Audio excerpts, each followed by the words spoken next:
Hello everyone, welcome to exam affairs YouTube channel. आज हम लोग टाइप्स ऑफ रिट्स के कितने प्रकार होते हैं उसके बारे में पढ़ेंगे।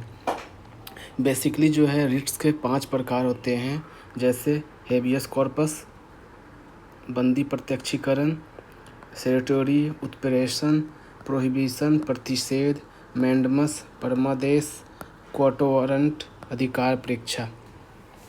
हमारे हर एग्ज़ाम में इस रिट्स के बारे में अलग अलग तरीके से प्रश्न पूछे जाते हैं।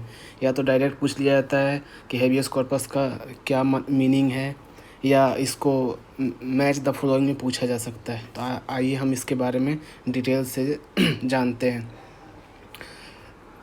ये जो रिट है ये सुप्रीम कोर्ट और हाई कोर्ट को प्राप्त है अंडर आर्टिकल 32 एंड 226।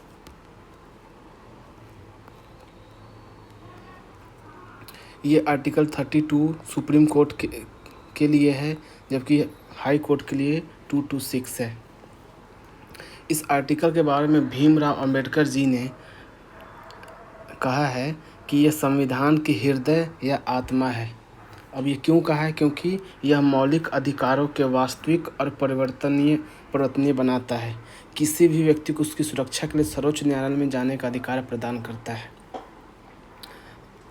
अब हम देखते हैं हैबियस कॉर्पस के बारे में।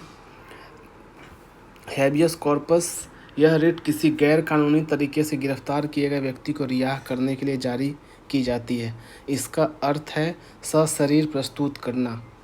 यह पुलिस या किसी अधिकारी को आदेश देती है कि वह बंदी को 24 घंटे के अंदर कोर्ट में पेश करे। इसमें जो है यात्रा का समय शामिल नहीं होता है।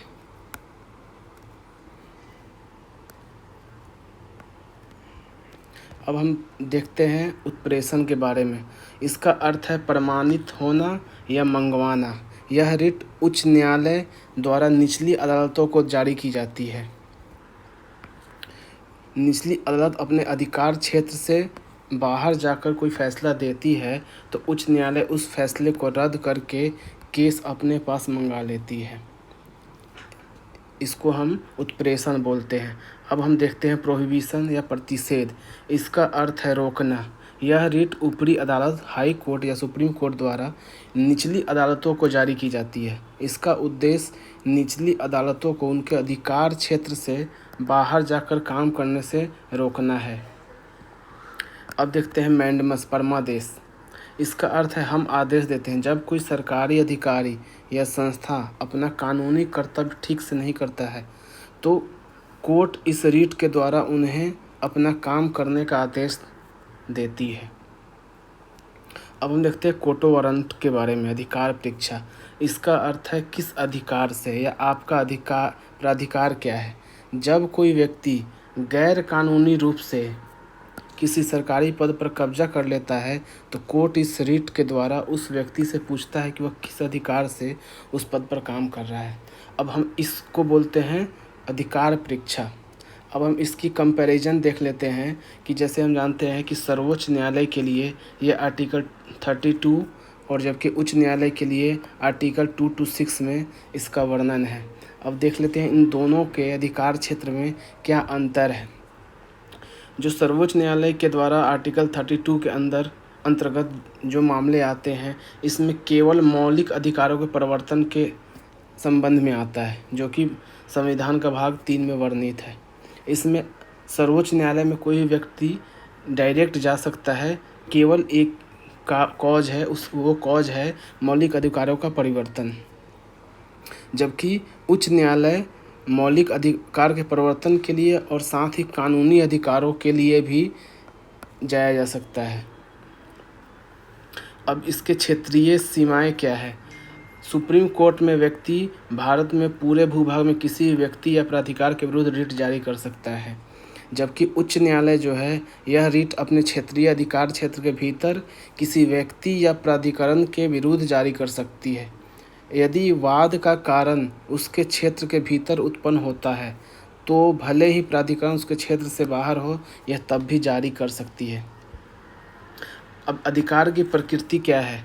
अनुच्छेद 32 के तहत सर्वोच्च न्यायालय ने याचिका दायर करने का अधिकार स्वयं एवं मौलिक अधिकार है।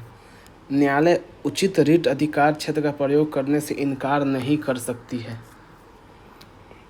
जबकि अनुच्छेद 226 के तहत दी गई शक्ति विवेकाधीन है। यह एक मौलिक अधिकार नहीं है, हालांकि इसका प्रयोग आमतौर पर किया जाता है।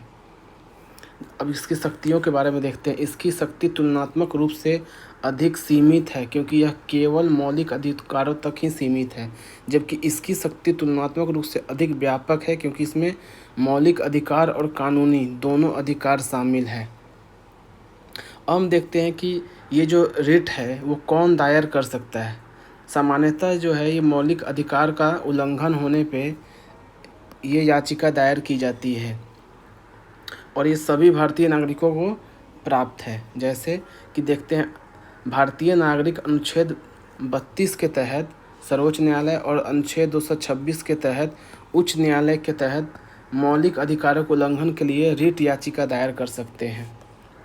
अब ये विदेशी नागरिकों को उन अधिकारों की गारंटी के लिए याचिका दायर कर सकते हैं जिन्हें उन्हें भी प्राप्त है, जैसे आर्टिकल 21 में जीवन का अधिकार। या किसी पीड़ित की ओर से कोई तीसरा पक्ष जैसे कोई मित्र, रिश्तेदार या गैर सरकारी संगठन मुकदमा दायर कर सकता है, खास करके बंदी प्रत्यक्षीकरण के मामले में, क्योंकि वह स्वयं उपस्थित नहीं हो सकता है। जबकि यह जनहित याचिका के माध्यम से कोई भी जागरूक नागरिक और सार्वजनिक सरोकार के मामलों और लोगों के बड़े समूह के अधिकार के उल्लंघन के मामले में याचिका दायर कर सकता है। ये रहा आज का हमारा जनरल स्टडीज़ का टॉपिक, जो कि आगामी परीक्षाओं के लिए बहुत ही महत्वपूर्ण है। हमने जाना कि रिट कितने प्रकार के होते हैं, रिट से संबंधित कौन कौन से आर्टिकल है और उन आर्टिकल की क्या क्या डिफरेंस है, कि उस सर्वोच्च न्यायालय का क्या क्षेत्राधिकार है, उच्च न्यायालय का क्या क्षेत्राधिकार है, और उसके बाद हमने देखा कि रिट याचिका कौन दायर कर सकता है। Thank you for watching. Like, share and subscribe. जय हिंद।